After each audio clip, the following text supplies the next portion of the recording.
Hello friends, आज की video हम बताने वाले हैं कि जो हमारा वीवो फ़ोन है तो वीवो फ़ोन के कैमरा ऑप्शन पे जाकर जो हमारे फ़ोन में फ़ोटो क्लिक साउंड है तो फ़ोटो क्लिक साउंड को आप कैसे इनेबल कर सकते हैं वीवो फ़ोन में। तो वीडियो स्टार्ट करने से पहले हमारे चैनल को लाइक करें, सब्सक्राइब करें और साथ में ही बेल आइकन दबाना ना भूलें। तो वीडियो स्टार्ट कर लेते हैं। तो आप देख सकते हैं कि जो फ़ोन के आइकन्स हैं इस तरीके से शो हो रहे हैं। तो आपको स्वाइप करना है, स्वाइप करते ही ऑल आइकन्स ओपन आएंगे, फिर आपको कैमरा आइकन्स पे क्लिक कर देना है। क्लिक करते ही जो फ़ोन का कैमरा आइकन है इस तरीके से ओपन आएगा। तो जो हमारे फ़ोन में फ़ोटो क्लिक साउंड है तो फ़ोटो क्लिक साउंड को आप कैसे इनेबल कर सकते हैं यानी ऑन कर सकते हैं।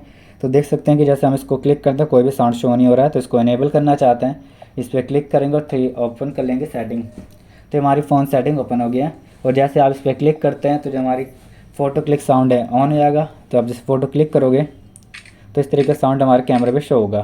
तो इस तरीके से आप फ़ोटो क्लिक साउंड को इनेबल कर सकते हैं वीवो फ़ोन में। तो आपको वीडियो अच्छी लगी तो लाइक करें, सब्सक्राइब करें और साथ में बेल आइकन दबाना ना भूलें। और थैंक यू।